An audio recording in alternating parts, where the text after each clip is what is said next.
કોમલ સમાચારની શરૂઆત કરીએ તો 9 જિલ્લાના લોકો હવે થઈ જજો સાવધાન।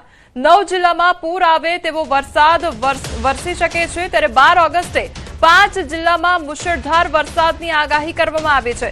અન્ય જિલ્લાઓમાં 7 દિવસ મધ્યમ વરસાદની આગાહી કરવામાં આવી છે। આજે ભારેથી અતિભારે વરસાદની આગાહી કરવામાં આવી છે। મહીસાગર, પંચમહાલ અને દાહોદમાં ભારેથી અતિભારે વરસાદની આગાહી કરવામાં આવી છે। અરવલ્લી, ખેડા, છોટાઉદેપુર, ડાંગ, નર્મદા, તાપીમાં ભારે વરસાદની આગાહી કરવામાં આવી છે। તો આજે મહીસાગર, દાહોદ, પંચમહાલમાં ઓરેન્જ એલર્ટ આપવામાં આવ્યું છે। આજે અરવલ્લી, ખેડા, છોટાઉદેપુર, નર્મદા, તાપી, ડાંગમાં યલો એલર્ટ આપવામાં આવ્યું છે। તો આવતીકાલે 5 જિલ્લામાં તોફાની વરસાદની આગાહી કરવામાં આવી છે। આવતીકાલે છોટાઉદેપુર, ડાંગ, નર્મદા, દાહોદ અને તાપીમાં ભારે વરસાદ વરસી શકે છે। તો અમદાવાદ, ગાંધીનગરમાં મધ્યમ વરસાદની આગાહી કરવામાં આવી છે। 4 સિસ્ટમ ગુજરાતને ગમરોળશે ત્યારે monsoon trough, western disturbance, shear zone અને લો પ્રેશર સક્રિય થયા છે। સૌરાષ્ટ્રમાં સામાન્ય કરતા 21% ઓછો વરસાદ નોંધાયો છે। गुजरात के सारे डिस्ट्रिक्ट कवर हैं जिसमें लाइट टू मॉडरेट रेन का पूर्वानुमान है। और वार्निंग्स की बात करेंगे तो आज के लिए वेरी हेवी रेनफॉल की वार्निंग है। और जो डिस्ट्रिक्ट है जहां पर वेरी हेवी रेनफॉल की वार्निंग है वो डिस्ट्रिक्ट है महीसागर, पंचमहल और दाहोद डिस्ट्रिक्ट। और जहां पे हेवी रेनफॉल की वार्निंग है वो डिस्ट्रिक्ट है अरावली, खेड़ा, छोटाउदेपुर, नर्मदा, तापी, डांग डिस्ट्रिक्ट शामिल है जहां पर हेवी रेनफॉल की वार्निंग है। कल के लिए हेवी रेनफॉल की वार्निंग है गुजरात रीजन में। और जो डिस्ट्रिक्ट है जहां पर हेवी रेनफॉल की वार्निंग है वो डिस्ट्रिक्ट है छोटाउदेपुर, दाहोद, नर्मदा, तापी और डांग डिस्ट्रिक्ट शामिल है। और थंडरस्टॉर्म की बात करेंगे तो आज और कल के लिए थंडरस्टॉर्म की वार्निंग है। और जो विंड की स्पीड होगी वो 30 से 40 किलोमीटर पर आवर के आसपास रहने का पूर्वानुमान है। और सिस्टम की बात करेंगे जो गुजरात स्टेट के आसपास प्रिवेलिंग सिस्टम्स हैं जिनके कारण आज और कल के लिए वार्निंग्स दी गई है। उसमें एक low pressure area north west MP पे अभी भी बना हुआ है। और इसके साथ ही मानसून ट्रफ जो कल बीकानेर से होते हुए लो प्रेशर एरिया को जा रही थी वो आज भी परसिस्ट कर रही है। और एक shear zone 22 degree north latitude से बना है। और इसके साथ वेस्टर्न डिस्टर्बेंस जो कि 68 डिग्री ईस्ट लॉन्गिट्यूड और 30 डिग्री नॉर्थ लेटीट्यूड पे आज भी बना हुआ है। इन सिस्टम्स को ध्यान में रखते हुए आज के लिए वेरी हेवी रेनफॉल की वार्निंग और कल के लिए हेवी रेनफॉल की वार्निंग है। इसमें 1 जून से लेकर आज 11 अगस्त तक जो रेनफॉल रियलाइज हुआ है उसमें Gujarat as a whole state 485 millimetre और नॉर्मल के हिसाब से 471.9 मिलीमीटर होना चाहिए। तो ये +3% नॉर्मल से ज़्यादा रेनफॉल हुआ है Gujarat as a whole state. और रीजन वाइज बात करेंगे तो गुजरात रीजन में 737 मिलीमीटर रेनफॉल रिकॉर्ड हुआ है। और नॉर्मल के हिसाब से 6 से 9 मिलीमीटर होना चाहिए। तो 21% गुजरात रीजन नॉर्मल के हिसाब से ज़्यादा रेनफॉल हुआ है। और सौराष्ट्र और कच्छ में 286 मिलीमीटर रेनफॉल रिकॉर्ड हुआ है। और नॉर्मल के हिसाब से 363 यानी 363 मिलीमीटर होना चाहिए। तो -21% अभी भी सौराष्ट्र और कच्छ रीजन नॉर्मल के हिसाब से डेफिशिएंट है 1 जून से लेकर आज 11 अगस्त तक। समाचाરમાં આગળ વાત કરીશું મહીસાગરમાં મુશળધાર વરસાદ વિશે।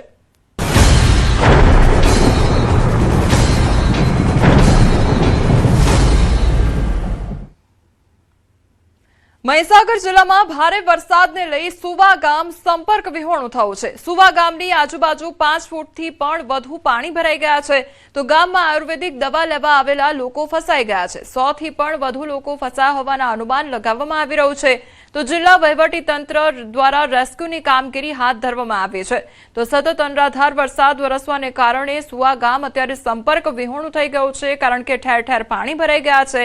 તો બીજી તરફ તંત્ર દ્વારા રેસ્ક્યુ કામગીરી હાથ ધરવામાં આવી છે। બહુ વરસાદ પડ્યો તે બધા ફસાઈને તા ગાડી ઊભા છે બે જા। અંદર કેટલા માણસો ફસાયા છે તમે કેવી રીતે આવ્યા? 70 અમે ઓરંગી ને આવી તમે કેવી રીતે આવ્યા? અમે છે પાણીમાં પાણીમાંથી આવ્યા બીક ના લાગી? ના માછી થઈ અંદર કેટલા લોકો છે? અંદર 70 લોકો હે। ગામથી સુવા દવા લેવા માટે આવ્યા। રસ્તામાં અમને પાણી આટલું નડ્યું કે અમારા 70 થી 75 માણસ આગળ ફસાઈ ગયા છે। સુવા ગામમાં ફસાયા છે? હા, સુવા ગામમાં ફસાયા છે। તમે કઈ રીતે બહાર નીકળ્યા? અમે તરવા માછી સમય માછીના દીકરા એટલે અમે નીકળી આવ્યા। પાણીમાં તરીને નીકળી આવ્યા? પાણીને, હા। ભારે વરસાદના કારણે સુવાની અંદર આજુબાજુ દરેક વિસ્તારની અંદર પાણી ભરાવાના દ્રશ્યો સામે આવ્યા છે। ત્યારે સુવા ગામે ગુજરાતમાં ઠેર ઠેરથી દવા લેવા આવતા હોય છે, આયુર્વેદિક દવાનું વિતરણ થતું હોય છે, ત્યાં દવા લેવા આવતા હોય છે। એવા 70 થી 100 લોકો ફસાયા છે। દ્રશ્યો બતાવી રહ્યો છું કે 70 થી 100 લોકો પાણીની અંદર ફસાયા છે। અત્યારે રેસ્ક્યુ કરવાની જરૂર પડી રહી છે। દ્રશ્યોમાં જોઈ શકો છો કે 70 લોકો અત્યારે સુવા ગામની અંદર છે અને સુવા ગામમાંથી બહાર નીકળવું મુશ્કેલ બની રહ્યું છે। વહેલી સવારથી આ લોકો દવા લેવા અહીંયા આવી પહોંચ્યા હતા, પરંતુ ક્યાંક ને ક્યાંક અચાનક વરસાદ પડતા, ભારે વરસાદ પડતા આ પાણી ભરાયા હતા અને તારાજીના દ્રશ્યો અહીંયા જોવા મળ્યા છે। ઠેર ઠેર પાણી ભરાયા છે। અનેક મુખ્ય માર્ગો પર કેડસમાં પાણી ભરાયા છે, જેથી કરીને જે મુસાફરો છે તે અહીંયા ફસાયા છે। વાત કરવામાં આવે તો ભારે વરસાદના કારણે અત્યારે તારાજી સર્જાય તેવા દ્રશ્યો મહીસાગર જિલ્લામાં જોવા મળી રહ્યા છે। ત્યારે દવા લેવા આવેલા 70 જેટલા માણસોનું તંત્ર અત્યારે પહોંચ્યું છે અને રેસ્ક્યુ કરવાની કામગીરી છે તે હાથ ધરવામાં આવી રહી છે। મિતેશ ભાટિયા, ન્યૂઝ 18 ગુજરાતી, મહીસાગર। મહીસાગર લુણાવાડાના વિરાણિયા ગામનું માદરિયા ફળિયું સંપર્ક વિહોણું બન્યું છે। ધારાસભ્ય ગુલાબસિંહ ચૌહાણના વિરાણિયા ગામનું એક ફળિયું સંપર્ક વિહોણું બન્યું છે। તો ગત વર્ષે પણ સ્થાનિકો દ્વારા બ્રિજની માંગણી હતી, તેમ છતાં બ્રિજ ન બનતા આ વખતે પણ ફળિયું છે સંપર્ક વિહોણું થયું છે। ત્યારે અંદાજિત 60 ઘરની વસ્તીનું માદરિયા ફળિયામાં કોતર પર પાણી ફરી વળતા ગ્રામજનો ફસાઈ ગયા છે। જિલ્લાના કેટલાક ગામોના નીચાણવાળા વિસ્તારમાં પાણી ભરાવાને કારણે ભારે હાલાકી વેઠવાનો વારો આવ્યો છે। માદરિયા ફળિયામાં પુલ બનાવવાની માંગ તેજ બની છે। આ વખતની રજૂઆતમાં અમારો રસ્તો બની જાય, પુલ બની જાય એવી અમારી માંગણી છે।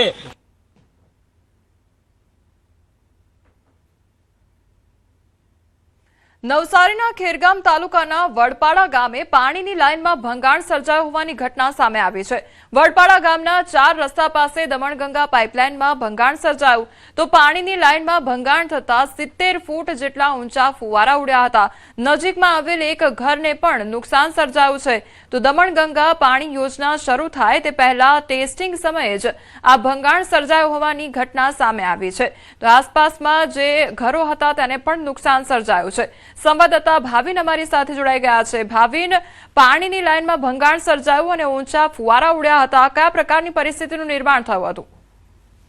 ચોક્કસથી કોમલ, જે સમગ્ર ઘટના છે ખેરગામ તાલુકાના વડપાડા ગામની છે અને વડપાડા ગામ પાસેથી જે દમણગંગા પાણી યોજના છે એ પાણી યોજનાની લાઈન પાથરવામાં આવી છે અને એ પાણી યોજનાની જે લાઈન શરૂ થવા પહેલા જે આજે ટેસ્ટિંગ થઈ રહ્યું હતું ને એ ટેસ્ટિંગ દરમિયાન જ લાઈનમાં ભંગાણ સર્જાયું છે। ભંગાણ સર્જાવાના કારણે 70 ફૂટ જેટલા ઊંચા ફુવારા પાણીના ઉડ્યા હતા, જેના કારણે લોકોમાં ભયનો માહોલ પણ હતો। સાથે જ જે લાઈનની બાજુમાં ઘરો આવેલા છે ત્યાં ઘરોમાં પણ મોટા પાયે નુકસાનો, જે એક ઘર હતું એ ઘર મોટા પાયે નુકસાન છે। બીજી બાજુ જે રીતના પાણીના ફુવારા જે રીતના આ રીતના ઉડ્યા હતા, લોકોમાં ભારે કુતૂહલ સર્જાયો હતો અને સાથે જ ભયનો માહોલ પણ હતો, એટલા માટે કે જે રીતના આ લાઈનની હજુ શરૂઆત થઈ છે, આજે ટેસ્ટિંગ થઈ રહ્યું હતું અને ટેસ્ટિંગ દરમિયાન જ જે આ રીતના ભંગાણ સર્જાયું છે તેને લઈને લોકોમાં પણ ભારે હાલ ભયનો માહોલ દેખાઈ રહ્યો છે। પરંતુ ઘટનાને જોતા જે દમણગંગા પાઇપલાઇન જે સંબંધિત વિભાગ દ્વારા નાખવામાં આવી છે તેના અધિકારીઓ દ્વારા પણ સ્થળની મુલાકાત લેવામાં આવી છે અને વિવિધ જે રિપેરિંગ કરવાની જે કામગીરી છે એ હાલ શરૂ કરી દેવામાં આવી છે। કોમલ જી ભાવિન, સમગ્ર માહિતી બદલ આપનો આભાર। મહેસાણામાં ઓએનજીસીની પાઇપલાઇન લીકેજ થવાનો મામલો સામે આવ્યો છે। તો હિંગળાજપુરા ગામે પાઇપલાઇન લીકેજ થઈ પાઇપલાઇન લીકેજ થતાં ખેતરો ઓઇલથી ભરાઈ ગયા હતા। તો ખેતીલાયક જમીનમાં ઓઇલ ભરાયું અને ઓએનજીસી વિભાગની લાપરવાહીથી ખેડૂતના મહામૂલા ખેતરો બરબાદ થઈ ગયા છે। તો ખેતરમાં ક્રૂડ ઓઇલ ફરી વળતા ખેડૂતને મોટું નુકસાન સર્જાયું છે। ભયંકર નુકસાન થતાં પીડિત ખેડૂતે યોગ્ય વળતરની માંગ કરી છે। લીકેજ લાઇનનું તાત્કાલિક સમારકામ કરવા માટે ઉગ્ર રજૂઆત પણ કરવામાં આવી છે। અહીંયા એક આઈએનજીસી ની લાઈન જતી હતી તે નીચે જમીનના નીચે ડેમેજ થઈ છે, એના લીધે અમારા ખેતરમાં આખું આઈલ ભરાઈ ગયું છે। એના લીધે અમે કંઈક અહીંયા ઉગાડી નહીં શકતા અને વધારે પ્રોબ્લેમ છે। ઓઇલ નીકળે વારે ઘડીએ એટલે જમીનો તો ખેડૂતોની માતલ જ જાય છે, કંઈ પાકતું નથી। હવે ઓના પર તો બધું ખેડૂતોને ખાવા પીવાનું વ્યવહારકાર બધું કરવાનું હોય એટલે એ તો થઈ શકે નહીં, ઉત્પન્ન થાય નહીં, કોઈ વાવેતર વવાય નહીં, કોઈ પાકે નહીં, તો કરવાનું શું? સુરતમાં આગ લાગતા અફરાતફરી મચી ગઈ. સિંગણપોર વિસ્તારમાં મકાનમાં અચાનક આગ ભભૂકી ઉઠી હતી. જો કે ફાયરની ટીમ પહોંચે તે પહેલા સ્થાનિક લોકોએ ફસાયેલા લોકોનું રેસ્ક્યુ ઓપરેશન શરૂ કર્યું હતું. સ્થાનિક લોકોએ મકાનમાં ફસાયેલા લોકોને દોરડા બાંધી બહાર કાઢ્યા હતા. તો રેસ્ક્યુ કરવાની જે કામગીરી છે તે પણ સામે આવી છે. તો ફ્લેટમાં આગ લાગવાની ઘટના બની હતી અને ત્યારબાદ અફરાતફરી સર્જાઈ ગઈ હતી. ફાયર વિભાગની ટીમ પહોંચે તે પહેલા જ સ્થાનિક લોકો દ્વારા રેસ્ક્યુની કામગીરી હાથ ધરવામાં આવી હતી. દોરડા બાંધીને જે લોકો ફસાયેલા હતા તેમને બહાર કાઢવામાં આવ્યા હતા. સુરેન્દ્રનગરના વઢવાણ તાલુકામાં તાજેતરમાં ભારે વરસાદ ખાબક્યો હતો, જે બાદ ખેડૂતો પાયમાલ થવાના આરે ઉભા છે. બાકરથળી અને આસપાસના ગામોમાં ખેતીમાં વ્યાપક નુકસાન પણ સર્જાયું છે. તો બાકરથળી ગામની અંદાજે 3 વીઘાથી વધુ જમીનમાં વાવેતર કરેલ કપાસ, અડદ, તલ, જુવાર સહિતના પાકોમાં સતત પાણી ભરાઈ રહેતા પાક સદંતર નિષ્ફળ ગયા છે. તેમજ જમીનનું પણ વ્યાપક ધોવાણ થતા ખેડૂતોને ડબલ આર્થિક નુકસાન સહન કરવાનો વારો આવ્યો છે. તો ખેતીનો ખર્ચ પણ ખેડૂતોને માથે પડે તેવી સ્થિતિ સર્જાઈ છે. 2 દિવસ સુધી સતત વરસાદના કારણે સીમમાં પાણીની આવક વધુ રહેતા જમીનનું પણ ધોવાણ થઈ ગયું છે, જેના કારણે ખેડૂતોને ડબલ આર્થિક નુકસાન સહન કરવાનો વારો આવ્યો છે. ત્યારે ખેડૂતોએ સરકાર પાસે સહાયની માંગ કરી છે. એ વરસાદ થતા અમારો પાક બધો નિષ્ફળ ગયો હોય. કપાસ, પછી તુવેર, પછી જુવાર, અડદ, આ બધું મારે ઓછામાં ઓછું 80 થી 90 વીઘા બધું વાવેતર થયું હતું, પણ બધું ફેલ ગયું છે અને અમુક જગ્યાએ હજી પાણી ભરાણા છે. અને મેં ઓછામાં ઓછો 2 થી 2.5 લાખ રૂપિયાનો ખર્ચો ખેતી ને બિયારણનો કર્યો હતો, છતાં મારો પાક બધો નિષ્ફળ ગયો છે. પણ જે આગામી 10 દિવસમાં જે વરસાદ પડ્યો એને 4 દિવસથી તો પાણી ભરી રહ્યા અને 80 થી 90% જે કપાસ છે એ ટોટલ ફેલ થઈ ગયો છે. તો અમને કોઈ સહાય આપે એવી તો અમારી માગણી છે. અને આગલા વર્ષ પણ ખેડૂતોને મોટા પાયે નુકસાન થયું હતું અને જીરાના કઈ ભાવ આવ્યા નતા, ખેડૂતોને ડબલ માર પડ્યો છે. એટલે આ વખતે તો ખેડૂતોને સાફ થઈ ગયા, જમીનનું ધોવાણે થયું છે. તો સરકાર આ બાબતે તાત્કાલિક સર્વે કરી અને સહાય આપે તો ખેડૂતો આગામી પાકનું વાવેતર કરી શકે અને પોતાના પરિવારનું ગુજરાન ચલાવી શકે. અમદાવાદમાં ચોમાસાની સિઝનમાં મચ્છરજન્ય રોગચાળો વકર્યો છે. ચાલુ મહિનાના 10 દિવસમાં જ ડેન્ગ્યુના 19 કેસ અને મેલેરિયાના 13 કેસ નોંધાયા છે. તો રોગચાળાને ડામવા એએમસીના આરોગ્ય વિભાગની કવાયત હાથ ધરવામાં આવી છે. શહેરના જાણીતા કોમર્શિયલ એકમમાં હાથ ધરાઈ છે તપાસ. મચ્છરના બ્રીડિંગ મળતા એકમ સામે લાલ આંખ કરવામાં આવી છે. શહેરના 600 થી વધુ એકમમાં તપાસ કરવામાં આવી.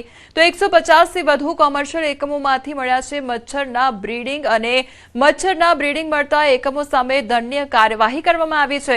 અંદાજિત 4 લાખથી વધુ પેનલ્ટી વસૂલ કરવામાં આવી છે. શહેરમાં 2500 થી વધુ પાણીના સેમ્પલ લેવાયા છે. તો પાણીના 10 સેમ્પલ અનફિટ સામે આવ્યા છે. કોર્પોરેશન દ્વારા કન્સ્ટ્રક્શન સાઇટ કોમર્શિયલ પ્રીમાઇસીસ પર ત્યાં અત્યારે હાલમાં કામગીરી શરૂ કરવામાં આવેલી છે. છેલ્લા 2 દિવસથી કોમર્શિયલ વિસ્તારમાં કોર્પોરેશન દ્વારા ચેકિંગ હાથ ધરવામાં આવેલું છે. અંદાજિત 650 કરતા પણ વધારે આ પ્રકારે કોમર્શિયલ પ્રીમાઇસીસ ચેક કરવામાં આવેલી છે. ગુજરાતની એકમાત્ર એમ્સ હોસ્પિટલ સુધી પહોંચતો પરા પીપળિયા ગામના પાટિયાથી હોસ્પિટલ સુધીનો માર્ગ અત્યંત બિસ્માર બનતા દર્દીઓ સહિત વાહન ચાલકો હાલાકી ભોગવી રહ્યા છે. રસ્તા પરના ખાડાઓના કારણે દર્દીઓની તકલીફ વધી રહી હોવાની ફરિયાદો વચ્ચે પરા પીપળિયા ગામના પૂર્વ સરપંચે પણ તંત્ર સમક્ષ અનેક વખત રજૂઆત કરી હોવા છતાં સમસ્યાનો ઉકેલ આવ્યો નથી. તો રાજકોટ જિલ્લા ભાજપના પૂર્વ પ્રમુખ નાગદાનભાઈએ માર્ગ મકાન વિભાગને પત્ર લખી 13 ઓગસ્ટ સુધીમાં રસ્તાનું કામ શરૂ કરવાની માંગ કરી છે. જો સમય મર્યાદામાં રસ્તો નહીં બને તો ખંડેરી અને પરા પીપળિયા ગામના લોકો સાથે રસ્તા રોકો આંદોલન કરવાની ચીમકી આપવામાં આવતા આ મામલે રાજકીય ગરમાવો પણ આવ્યો છે. આ જે રોડ છે બહુ આજ છેલ્લા 4-5 વર્ષથી આના પોઝિશનમાં છે અને આના પોઝિશનમાં રોડ ગયો છે નથી. કોઈ કલેક્ટર સાહેબ અહીં નીકળે છે, ડીડીઓ સાહેબ નીકળે છે, મામલતદાર સાહેબ નીકળે છે, પ્રાંત સાહેબ નીકળે છે, બધા એમના હિસાબે વારંવાર બધા અધિકારી આવતા જ હોય, પણ કોઈને આ રોડ ધ્યાનમાં નથી આવતો. બહુ હાલત ખરાબ છે. 10 વર્ષ ત્યાં મારે પગ ભાંગ્યો. હા ખાડામાં પસાર થાય તે થોડું દુખે. ગુજરાતની એકમાત્ર એમ્સ હોસ્પિટલ કે જ્યાં પહોંચવામાં જ દર્દીઓની કમર તૂટી જાય છે. આ રસ્તો છે તે રાજકોટ શહેરને એમ્સ અને પરાગપડિયા ગામના લોકો સાથે જોડતો આ રસ્તો છે. આ રસ્તાની શું સ્થિતિ છે તે આ દ્રશ્યો જોઈ શકો છો. અહીંયા જે ખાડા છે આ ખાડા જોઈ શકો છો કે કેટલા મોટા ખાડા છે. અહીંથી જે વાહન પસાર થઈ રહ્યા છે તેમની શું સ્થિતિ છે જુઓ કે જે રીતે અહીંયા જે વાહનો પસાર થઈ રહ્યા છે ખાડામાંથી જે છે વાહન પસાર થઈ રહ્યા છે. જે રીતે રાજકોટ શહેરમાં જે અલગ અલગ જે લોકો છે તે એમ્સ હોસ્પિટલે જતા હોય છે. રસ્તાની તો વાત જ જવા દો. આમાં ડીઝલના ભાવ વટાણે એક તો આવવાના રોજામાં હાલીને અમે થાકી ગયા. કેવી તકલીફ પડે? બહુ તકલીફ પડે. આ ખાતર અમારે લેવું, મજૂર તેડવા મેળવા જવો હોય તો આ બધી તકલીફ જ પડે. આ ખાડા કેવડા પડ્યા છે આમાં જો તો ખરા. અને આ રસ્તા મામલે તેમને જે છે આ રસ્તો રિપેર કરવામાં નહીં આવે તો આંદોલનની ચીમકી પણ ઉચ્ચારી છે. ત્યારે રસ્તાની હાલત જોઈ શકાય છે, પરિસ્થિતિ જોઈ શકાય છે. ત્યારે કહી શકાય કે એક તરફ જે છે એ રાજકોટ શહેરને સૌથી મોટી હોસ્પિટલ તો મળી છે, પરંતુ તેમના સુધી પહોંચવાના રસ્તા છે તે હજુ પણ બિસ્માર છે. હાર્દિક જોશી, ન્યૂઝ 18 ગુજરાતી, રાજકોટ. કચ્છના અંજારમાં તંત્રએ અસામાજિક તત્વો સામે લાલ આંખ કરી છે. ગેરકાયદેસર દબાણો પર મેગા પ્રહાર કરવામાં આવ્યો છે. નશાકારક પદાર્થો, જુગાર અને ચીટિંગ જેવા ગંભીર ગુનાઓમાં સંકળાયેલા આરોપીઓના ગેરકાયદેસર બાંધકામોને લક્ષ્ય બનાવીને આ મેગા ડિમોલેશન ઝુંબેશ હાથ ધરવામાં આવી છે. મામલતદાર સહિતના ઉચ્ચ અધિકારીઓની પ્રત્યક્ષ હાજરીમાં શરૂ કરાયેલી આ કાર્યવાહીમાં 10 હિટાચી મશીનો અને 7 અલગ અલગ ટીમો કામે લગાડવામાં આવી છે. તેમજ કોઈ અનિચ્છનીય બનાવ ન બને તે ચુસ્ત બંદોબસ્ત ખડકી દેવામાં આવ્યો છે. ભરૂચ જિલ્લાના વાલિયા પંથકમાં કારને સાઈડ આપવા જેવી સામાન્ય બાબતે ભાજપના 2 આગેવાનો વચ્ચે થયેલી બોલાચાલી ઉગ્ર બનતા મામલો પોલીસ મથક સુધી પહોંચી ગયો છે. જિલ્લા પંચાયતની સિંચાઈ સમિતિના ચેરમેન સેવંતુ વસાવા અને જિલ્લા પંચાયતના પૂર્વ સભ્ય અલ્પેશ વસાવા વચ્ચે ઝપાઝપી અને મારામારી થઈ હોવાના આક્ષેપો સામે આવ્યા છે. તો બંને આગેવાનો ચોર આમલા ગામે યોજાયેલા એક સામાજિક પ્રસંગમાં હાજરી આપ્યા બાદ પરત ફરી રહ્યા હતા. આ દરમિયાન રસ્તા પર કારને સાઈડ આપવા બાબતે બંને વચ્ચે બોલાચાલી થઈ હતી. બંને વચ્ચે ઝપાઝપી તથા મારામારી થઈ હોવાના આક્ષેપો કરવામાં આવ્યા છે. તો ઘટના બાદ બંને પક્ષ દ્વારા એકબીજા સામે મારામારીના આક્ષેપો કરવામાં આવ્યા છે. બંને પક્ષોએ વાલિયા પોલીસ મથકમાં સામસામે અરજીઓ આપતા પોલીસે સમગ્ર મામલે તપાસ શરૂ કરી છે. પણ અલ્પેશ એટલો બધો પીધેલો હતો કે માયનો નહીં તો સેવંતુભાઈ મને ફોન કર્યો કે કમલેશ આવ, આ અલ્પેશ પીધેલો છે ને એનાથી ગાડી બી હકાય એવું નહીં ને ફાવે તેમ બોલતો છે, મને એને સમજાવીને લઈ જાઓ. મને એટલો પીધેલો હતો તો મને બી ગારું બોલવા માંડ્યો કે તમે મને ચૂંટણીમાં હરાવ્યો છે, તમને હું એમ કલાકા ફલારો શબ્દ બોલવા માંડ્યો. આગળ ગાડી ન હટાવતા રસ્તામાં જ ગાડી ઊભી રાખી હતી અને એના માણસોને બોલાવીને મારા ઘરવાળા જોડે માથાકૂટ કરી હતી. માથાકૂટ કરી પછી મારા ઘરવાળા ઘરે આવ્યા એટલે અમે પછી અરજી આપવા પોલીસ સ્ટેશને આવ્યા. સુરત જિલ્લાના ઉમરપાડા તાલુકામાં જંગલ જમીન પર ખેડાણને લઈને ફરી એકવાર વિવાદ વકર્યો છે. એક તરફ નર્મદા જિલ્લાના સાગબારા તાલુકાના ખેડૂતો દ્વારા ઉમરપાડા વિસ્તારની જમીન પર ખેડાણ કરવાનો દાવો કરવામાં આવી રહ્યો છે, તો ઉમરપાડા તાલુકાના સ્થાનિક અને વિસ્થાપિત ખેડૂતો આ દાવાનો વિરોધ કરી રહ્યા છે. ઉમરપાડાના વડપાડા નજીક આવેલા વડગામ ખાતે વિસ્થાપિત ખેડૂતોએ બેઠક યોજી હતી. આ બેઠકમાં ખેડૂતો દ્વારા જમીન પરના હક સહિત અનેક મુદ્દાઓને લઈને ચર્ચા કરવામાં આવી હતી. ખેડૂતોનો આક્ષેપ છે કે સાગબારા તાલુકાના કેટલાક લોકો વર્ષોથી ઉમરપાડા વિસ્તારમાં આવીને જંગલ જમીન પર કબજો કરી રહ્યા છે. તો એ લોકોએ લડાઈ કરવાની જરૂર નથી, કેમ કે હક તો અમારા ઉમરપાડાના અને વિસ્થાપિત લોકોનો છે. એ લોકોનો કોઈ હક નથી, કેમ કે અમે વિસ્થાપિત થયેલા છે. અમારા તાલુકાના લોકોને આ હક મળવો જોઈએ. એ લોકો તો અમને ઉલટા દાદાગીરી કરીને પછી અમારો હક છીનવી લે છે ને ઉપરથી ધરણા પર બેઠાય છે. ખોટું છે. એમાં તો સર હરિપુરા રાઉન્ડ લાગે, જડવાણ, ઉમરદા, ઝેરાવાડી, 3-4 ગામનો એક સીમા લાગે. એ લોકોનું એમાં કઈ લાગતું નથી. ખોપી ગામનું હા ધમકી તો આપે જ ને એ લોકો. પહેલા તો અમને ધમકી જ આપતા હતા કે આ ખેતર હમણાં બી ચારો કાપવા જઈશે તો એવું કહેશે કે ચારો કાપવા, બહેનોને કહેશે કે ચારો કાપવા આવતા નહીં, અમારી જમીન છે એમાં તમે લોકો પ્રવેશ નહીં કરતા, એવું કહે છે. કારણ કે એ લોકો પર બિલકુલ ગ્રામસભા ઠરાવ નથી, એ લોકો પર દસ્તાવેજ નથી, તો પછી સરકાર આ બાબત કેવી રીતે ધ્યાન રાખે કે આ ધરણા પર બેસવાનું શું કારણ? વન વિભાગના અધિકારીઓનું કહેવું છે કે આ મામલે ગામ સભામાં કોઈ જ ઠરાવ મંજૂર થયો નથી, તેથી હાલમાં જમીન પર હકનો દાવો કાયદેસર રીતે સ્વીકારવામાં આવ્યો છે કે નહીં તે પણ એક તપાસનો વિષય છે। जो सागबारा के लोग हैं वो उमरपाड़ा के जंगल में अभी उनका धरना एक तरह से पीसफुल प्रोटेस्ट चल रहा है और अभी मामला क्लियर नहीं है, क्योंकि जब तक उमरपाड़ा की तरफ से उनको ग्राम सभा का ठहराव और परमिशन नहीं मिलेगी तब तक उनको खेती की मंजूरी भी नहीं मिलेगी। राज्य सरकारना प्रवक्ता मंत्री जीतू वाघाणीना कांग्रेस पर प्रहार, त्यारे झारखंडમાં विद्यार्थीओना विरोधने लई राहुल गांधी ने आड़े हाथ लीधा है। राहुल गांधी ने झारखंडना विद्यार्थीओना आंसू लूछवानो टाइम नहीं, तो जंतर मंतर पर विद्यार्थीओना समर्थन में आवेला राहुल गांधी ने झारखंड जवानो टाइम नहीं। कांग्रेस युवानोना भविष्यने वहेंची रह्यु छे।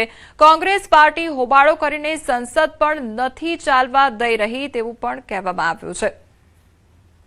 दिल्लीना जंतर मंतर पर सहानुभूति खोटी दर्शावता राहुल गांधी ने झारखंडना विद्यार्थीओना आंसू लूछवा माटेनो समय नथी। ए विद्यार्थीना भविष्य नहीं पण सिलेक्टिव राजनीति करवा माटे टेवायेला छे, एने चर्चामां भाग नथी लेवो। जनताना करोड़ो रूपिया ए संसदना कीमती समयनी साथे वेડફાઈ રહ્યા છે, એનો પણ જવાબ રાहुल ગાંધીએ આપવો જોઈએ। માંજલપુર બેઠકની પેટા ચૂંટણીમાં 30,400 મતની લીડથી વિજેતા બનેલા ભાજપના નવનિર્વાચિત ધારાસભ્ય સતીશભાઈ પટેલે વિધાનસભા અધ્યક્ષ શંકરભાઈ ચૌધરીની ચેમ્બરમાં ધારાસભ્ય તરીકે શપથ લીધા હતા। મુખ્યમંત્રી ભૂપેન્દ્ર પટેલ, વિધાનસભા દંડક બાલકૃષ્ણ શુક્લ સહિત મંત્રીમંડળના સભ્યોની ઉપસ્થિતિમાં યોજાયેલી શપથવિધિ બાદ સતીશ પટેલે કેન્દ્રીય તથા રાજ્ય નેતૃત્વનો આભાર વ્યક્ત કર્યો। તેમણે જણાવ્યું હતું કે માંજલપુર બેઠક ભાજપની રહી છે અને રહેશે। તેમણે દિવંગત ધારાસભ્ય યોગેશ પટેલના અધૂરા રહેલા વિકાસ કાર્યો પૂર્ણ કરવાની ખાતરી પણ આપી હતી। युवा मोर्चाथी मांडीने विविध जवाबदारीओ, चाहे सामान्य राज्यनी चूंटणी होय, देशमां पण होय, ए तमाम जग्याओ पर एमना अनुभवनो लाभ ए पार्टीने मेळ्यो छे। एवा कर्मठ कार्यकर्ता आजे शपथ लीधा छे त्यारे हूँ सतीशभाईने लगभग 30,400 मतनी लीडथी जीतवा बदल खूब खूब अभिनंदन आपू छूं। 15 દિવસથી ખૂબ સખત મહેનત કરી અને પાર્ટીને આજે આ જગ્યા પર પહોંચાડી છે। આ સીટ હર હંમેશા ભારતીય જનતા પાર્ટીની રહી છે અને રહેવાની છે, એટલે ફરી વખત હું આ અમારા પ્રજાજનોનો હૃદયપૂર્વક આભાર માનું। છોટાઉદેપુર જિલ્લાના નસવાડી તાલુકાના અંતરિયાળ અને ડુંગરાળ વિસ્તારોમાં આદિવાસી પરંપરાનો અનોખો તહેવાર દિવાસા ધામધૂમથી ઉજવાઈ રહ્યો છે। अलग अलग गामोनी युवतीओ एक सरखा रंगना परंपरागत वस्त्रों और चांदीना घरेणा पहेरी गामना पादरे एकत्र थई लोकगीतो गाय छे अने परंपरागत नृत्य करे छे। आ अनोखी उजवणीनो नजारो जोवा महाराष्ट्र और मध्यप्रदेशना सरहदी विस्तारोमांथी पण लोको पहोंचता होय छे।